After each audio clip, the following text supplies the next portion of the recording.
નમસ્તે બાળમિત્રો, કેમ છો? બાળકો, આપણે હિન્દી વિષયમાં એટલે કે વ્યાકરણમાં અગાઉ સમાનાર્થી અને વિરુદ્ધાર્થી વ્યાકરણ જોયું હતું. તો આજે આપણે જોઈશું મુહાવરે. पॉइंट नंबर 3, निम्नलिखित वाक्य और उसका अनुवाद ध्यान से पढ़िए. बराबर. અહીં આપણે જે હિન્દી વાક્ય અને ગુજરાતી અનુવાદ આપ્યો છે તે આપણે અહીં ફક્ત વાંચીશું અને ધ્યાન આપીશું. પહેલું, ચોર ચોરી કરકે 9-11 હો ગયા. ગુજરાતીમાં છે ચોર ચોરી કરીને ભાગી ગયો. બીજું, ઉંગલી માલ પથ્થર દિલ આદમી થા. ઉંગલી માલ નિર્દય માણસ હતો, એટલે કે તેનામાં કોઈ દયાભાવ જેવું હતું નહીં. ત્રીજું, રાણી દુર્ગાવતી પર વિપત્તિ કા પહાડ તૂટ પડા. રાણી દુર્ગાવતી પર મોટી મુશ્કેલી આવી પડી. પિતાજીને નौकर को आवाज दी. પિતાજીએ નौकरને બોલાવ્યો. પાંચમું, शेर को मारना राजा के बाएं हाथ का खेल था. એટલે કે સિંહનો શિકાર કરવો રાજા માટે સામાન્ય વાત હતી. बराबर. आगर જોઈએ. उपर्युक्त वाक्यों में रेखांकित शब्दों का अर्थ गुजराती अनुवाद पढ़ने से ख्याल आता है. ये रेखांकित शब्दों का सामान्य अर्थ न होकर विशेष अर्थ प्रकट होता है. बराबर. अगाઉ ઉપર આપણે જોયું કે જે હિન્દી વાક્ય આપણે વાંચતા હતા તેમાં જે લીટી દોરી હતી તે વાક્ય જ્યારે આપણે વાંચ્યું ત્યારે તે વાક્ય ખૂબ જ અઘરું એટલે કે ખૂબ જ વિશેષ હોય કે આપણે તેને સમજી જ ન શકીએ તે રીતનું એ વાક્ય હતું. પરંતુ જ્યારે આપણે તેનો ગુજરાતી અનુવાદ વાંચીએ છીએ ત્યારે આપણે એમ થાય છે કે હા, આ તો ખૂબ જ સરળ વાક્ય છે, એકદમ સામાન્ય વાક્ય છે, તેને જ કહેવાય मुहावरे. बराबर. याद रखें, जिन वाक्यांशों से उसका सामान्य अर्थ नहीं बल्कि कोई विशेष अर्थ प्रकट होता है उन्हें मुहावरा कहते हैं. बराबर. આપણે ગુજરાતીમાં જોઈએ કે મોટી મુશ્કેલી આવી પડી, એટલે આ એક સામાન્ય વાક્ય છે, પરંતુ તેનું જ હિન્દી આપણે જોઈએ તો વિપત્તિ કા પહાડ તૂટ પડના, એટલે કે આ એક વિશેષ વાક્ય આપણે બનાવ્યું હોય કે વિશેષ વાક્ય હોય તેવું આપણે અહીં દેખાય છે. બરાબર ને? એટલે આપણે અહીં તેને મુહાવરા કહીશું. હવે આપણે જોઈએ આગળ. यहाँ आपकी पाठ्यपुस्तक में प्रयुक्त मुहावरे अर्थ और वाक्य प्रयोग दिए गए हैं, इन्हें पढ़कर याद रखें. બરાબર. અહીં આપણે હવે મુહાવરા જોઈશું, એટલે કે અર્થ, વાક્યમાં પ્રયોગ. બરાબર. તો આ દરેક વસ્તુ છે તે આપણે પાઠ્યપુસ્તક એટલે કે ચોપડીમાં આપણા અભ્યાસક્રમમાં આવે તેવા જ આપણે અહીં આપ્યા છે. એટલે આપણે પરીક્ષા માટે અને જ્યારે પાઠ ભણીશું તેના માટે આપણે ખૂબ જ મહત્ત્વપૂર્ણ રહેશે. બરાબર. એટલે આપણે અહીં ધ્યાનપૂર્વક જોઈશું. પહેલું, નોક જોક કરના એટલે કે ઉગ્ર ચર્ચા કરના. જો અહીં આપણે આ એકદમ વિશેષ વાક્ય લાગતું હોય તેવું લાગે છે કે નોક જોક કરના એટલે કે ઉગ્ર ચર્ચા કરના. તેનું આપણે સામાન્ય વાક્ય બનાવી શકીએ છીએ કે સભી સબ્જીયા આપસ મેં નોક જોક કરને લગી. બરાબર. આ રીતે આપણે વાક્ય બનાવી શકીએ છીએ, પરંતુ તેનો અર્થ તો આ જ લખી શકાય. જ્યારે પણ આપણે પરીક્ષામાં કે પછી આપણે જાતે વાક્ય બનાવતા હોઈએ ત્યારે વાક્ય આપણે કોઈ પણ બનાવી શકીએ છીએ, એટલે કે આ વાક્ય આપણે કોઈ પણ બનાવી શકીએ છીએ, પરંતુ અર્થ તો આપણો એક જ રહેશે. બરાબર. બીજું જોઈએ.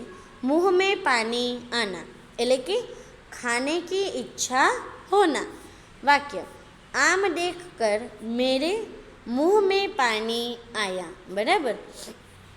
ત્રીજું, बाट काटना એટલે કે बीच में बोल उठना. वाक्य, मम्मी पापा आपस में बातें कर रहे थे तब बेटा दोनों की बात काटने लगा. એટલે શું કહે છે? બાટ કાટના એટલે કે કોઈ બે વ્યક્તિ વાત કરતું હોય તો ત્રીજી વ્યક્તિ આવીને વાતને રોકી દે છે, એટલે કે વાતને અટકાવે છે, બરાબર, એટલે કે બીચ મેં બોલ ઉઠના. ચોથું, શીશ ઝુકાના એટલે કે વિનમ્ર હોના. શીશ ઝુકાના એટલે કે માથું નમાવવું એમ નહીં. શીશ ઝુકાના એટલે કે કોઈ પણ મોટા વ્યક્તિની આગળ આદર માન કા આદર રાખીએ તેને કહેવાય શીશ ઝુકાના એટલે કે વિનમ્ર થવું. વાક્ય, તરુ કી ઝુકી દાલિયા હમે શીશ ઝુકાને કી શીખ દેતી હૈ, બરાબર. પછી જોઈએ કોમલ ભાવ બહાના એટલે કે સુંદર વિચાર પ્રકટ કરના. વાક્ય, હવા કે જોકો से हमें कोमल भाव बहाने की सीख मिलती है. छठुं, ऊंचे चढ़ना એટલે કે उन्नति करना. वाक्य, धुएं से हमें जीवन पथ में ऊंचे चढ़ने की सीख मिलती है. સમજ પડે છે ને બાળ મિત્રો? આગળ જોઈએ આપણે ગલે લગાના એટલે કે बहुत प्यार करना. वाक्य, माँ ने अपने बच्चों को गले लगा लिया. आठवां, नेक रास्ते पर चलना, सही रास्ते पर चलना. वाक्य, अब्दुल कादिर की माँ ने उसे नेक रास्ते पर चलने की सीख दी. बाळ મિત્રો, જ્યારે વાક્ય બનાવો ત્યારે તમારે વાક્યની અંદર જે અર્થ લખો છો તે અર્થના જગ્યાએ પણ જે વિશેષ વાક્ય જે છે કે જેના લીધે તમે મુહાવરા તૈયાર કરો છો તો તે વિશેષ વાક્ય તમારા વાક્યની અંદર આવવું જોઈએ, બરાબર. એટલે કે કડ કકર બોલના, તો આ જ વાક્ય આ જ શબ્દ તમારા વાક્યમાં આવવું જોઈએ. આ શબ્દ આવવો જોઈએ નહીં, બરાબર. કડ કકર બોલના તેનો અર્થ થશે કે કઠોરતા સે બોલના. વાક્ય, डाकू का सरदार कड़ ककर बोला, इनका लूटा हुआ सामान इन्हें वापस कर दो, बराबर. પછી જોઈએ ઘૂંટને ટેકના એટલે કે હાર માનના. વાક્ય, અકબર રાણા પ્રતાપ કે સામને ઘૂંટને ટેકને લગા. જો અહીં જે વિશેષ જે છે તે જ શબ્દ અહીં આપણે લખીશું, બરાબર. 11મું, आँखों का तारा એટલે કે बहुत प्यारा, लड़का माँ की आँखों का तारा होता है. 12મું, कान फूकना એટલે કે कान भरना. पड़ोसन ने रमा बहन की बहू के कान फूके. 13મું, गुस्से से कांपना એટલે કે क्रोधित होना. वाक्य, जब लड़का परीक्षा में नापास हुआ तब पिताजी गुस्से से कांपने लगे. પછી જોઈએ લોટ લગાના એટલે કે लेट कर बार बार करवते बदलना. नींद न आने पर मैं रात भर लोट लगाते रहा. 15મું, फूला न समाना એટલે કે अत्यंत खुश होना. वाक्य, मोनाली स्कूल में प्रथम नंबर आई इसलिए वह फूली न समाई. બાળ મિત્રો, તમે અહીં કોઈ પણ વાક્ય તમારી જાતે પણ બનાવીને લખી શકો છો.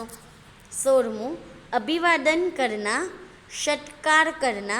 वाक्य, आयुष ने वक्तृत्व स्पर्धा में अच्छा वक्तव्य दिया इसलिए उसके पिता दर्शन कुमार ने उसका अभिवादन किया.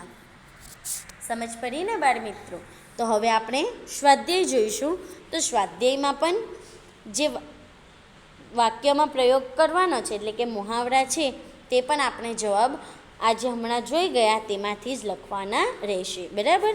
ચલો, प्रश्न नंबर 1, निम्नलिखित मुहावरों का अर्थ देखकर वाक्य में प्रयोग कीजिए, बराबर. पहलू, नोक जोक करना એટલે કે ઉગ્ર ચર્ચા કરના, બરાબર. પછી આનું તમારે હવે વાક્ય જાતે બનાવીને લખી શકો છો. કોઈ પણ વાક્ય તમારે તમારી જાતે લખવાનું રહેશે. નહીં આવડે ત્યારે જ તમારે ચોપડીમાં જે આપ્યું છે તે વાક્ય તમે લખી શકો છો, બરાબર. હું વાક્ય બોલતી નથી. બીજું, बाट काटना એટલે કે बीच में बोल उठना, बराबर. આપણે હમણાં જોઈ ગયા છે તેમાંથી જ તમારે વાક્ય બનાવતા ન આવડે તો તેમાંથી તમે લખી શકો છો. કોમલ ભાવ બહાના એટલે કે સુંદર વિચાર પ્રકટ કરના. ચોથું ગલે લગાના એટલે કે બહુત પ્યાર કરના. પાંચમું કડકકર બોલના એટલે કે કઠોરતા સે બોલના. છઠ્ઠું કાન ફૂંકના એટલે કે કાન ભરના. ગુસ્સે સે કાપના એટલે કે ક્રોધિત હોના. લોટ લગાના એટલે કે લેટ કર બાર બાર કરવતે બદલના. બરાબર બાળ મિત્રો, આ પ્રમાણે તમારે નોટબુકની અંદર પણ વાક્ય લખવાના રહેશે. ચોપડીમાં ન લખશો તો ચાલશે, પરંતુ નોટબુકની અંદર દરેક મુહાવરા, તેનો અર્થ, સ્વાધ્યાય દરેક વસ્તુ તમારે નોટબુકની અંદર લખવાનું રહેશે. હવે જોઈએ પ્રશ્ન નંબર 2. અ વિભાગ કે મુહાવરો કા અર્થ બ વિભાગ में से ढूंढ कर लिखिए. અ અને બ. વિપત્તિ કા પહાડ તૂટ પડના એટલે કે ઈ. સંકટ આ પડના. બાળ મિત્રો, તમારે નોટબુકમાં આ પ્રમાણે લખવાનું રહેશે નહીં, પરંતુ આ પ્રમાણે અ અને બ કોષ્ટક દોરવાનું, ત્યાર પછી નીચે ઉત્તર આ પ્રમાણે લખીને પછી પહેલું અને બાજુમાં તેનો અર્થ લખવાનો રહેશે. બરાબર. બીજું ઊંચે ચઢના એટલે કે ઉન્નતિ કરના. શીશ ઝુકાના એટલે કે વિનમ્ર હોના. નેક રાસ્તે પર ચલના એટલે કે સહી રાસ્તે પર ચલના. અને મુંહ મેં પાની આના એટલે કે ખાને કી ઈચ્છા હોના. સમજ પડી ને બાળ મિત્રો? તો હવે તમારે નોટબુકની અંદર એક વખત લખવાનું રહેશે અને દરેક મુહાવરે તમારે મોઢે કરવાના રહેશે. આ મુહાવરા એવા છે કે જે તમને પરીક્ષામાં અને દરેક પાઠમાં આવતા હશે તેવા જ ખૂબ જ ઉપયોગી મુહાવરા છે. બરાબર. એટલે તમારે નોટબુકની અંદર એક વખત સારા અક્ષરથી લખવાના રહેશે. Thank you.